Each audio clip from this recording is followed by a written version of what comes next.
Good evening. It's August 18th, and welcome to Cape Media News, your source for hyperlocal news that matters. I'm Lauren Williamson.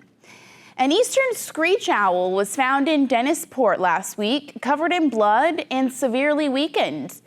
The owl was treated for rodenticide poisoning by Wild Care Cape Cod, but ultimately succumbed to the poison.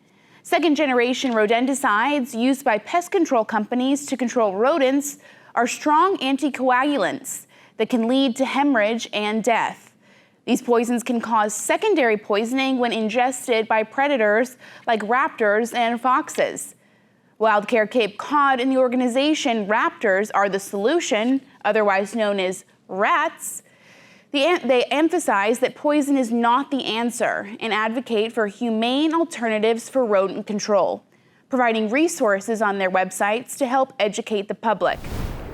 The Great Blizzards of Cape Cod, an all-inclusive ice hockey team, will be based at the Tony Kent Arena in South Dennis starting next month.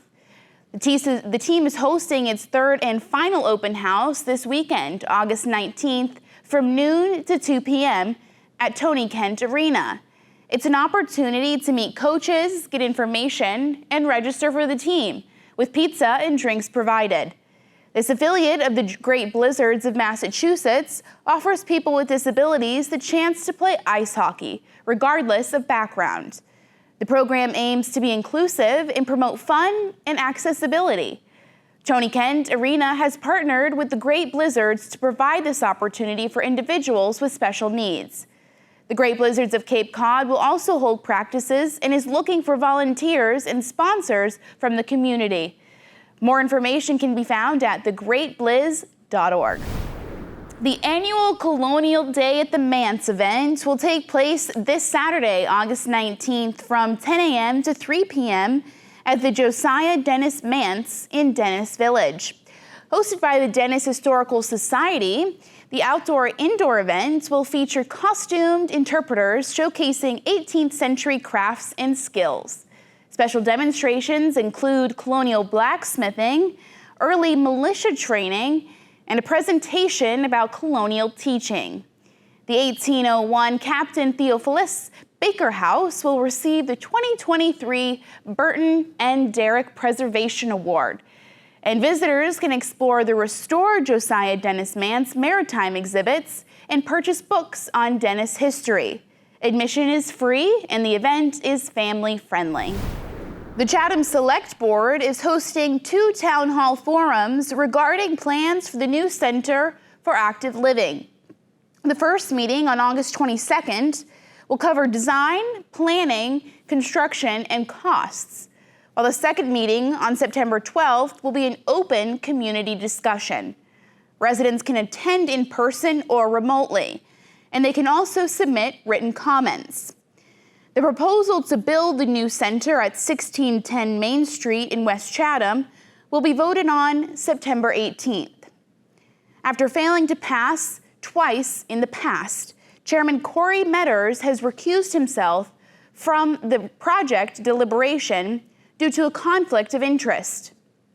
During the Springtown meeting, 2 votes failed to achieve the required 2/3 majority by just 1 vote.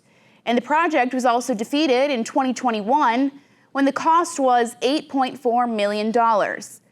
Supporters argue that the current building is inadequate, while opponents feel the plan is too expensive and lacks compromise. Dennis lifeguards rescued 3 individuals from the waters of Mayflower Beach just last month. The incident, spurred by strong offshore winds and unusually high surf, saw a 45-year-old woman and 2 young girls aged 15 and 11 struggling to swim back to shore. Lifeguards sprang into action as the youngest girl waved for help. They managed to retrieve all 3 victims from the water and avoided a potential tragedy even before first responders could arrive.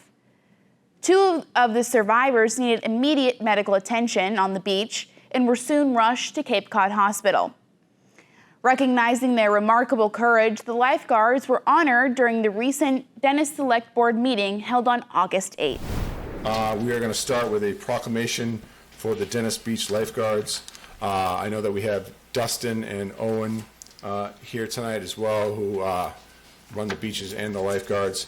And tonight, hopefully we have with us, and if I mess up your name, I apologize, Tyler Boy, Mikey Gray, Reed Hammond, Catherine Jennings, Justin Makel, David Robertson, and Cameron Zahir.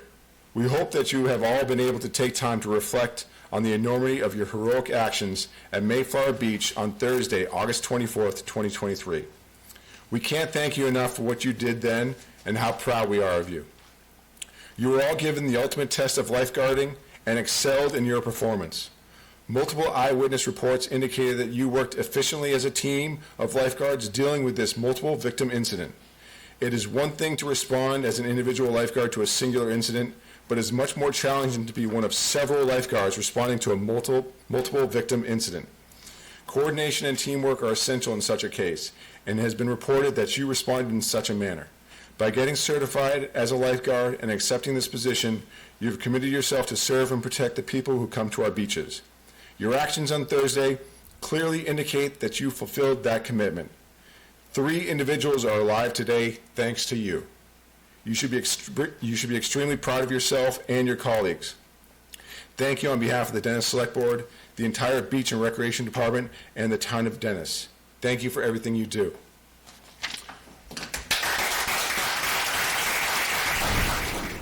An adult female reported missing from a residence on Setauket Road in Dennis Wednesday morning was found safe after an extensive search effort involving multiple agencies.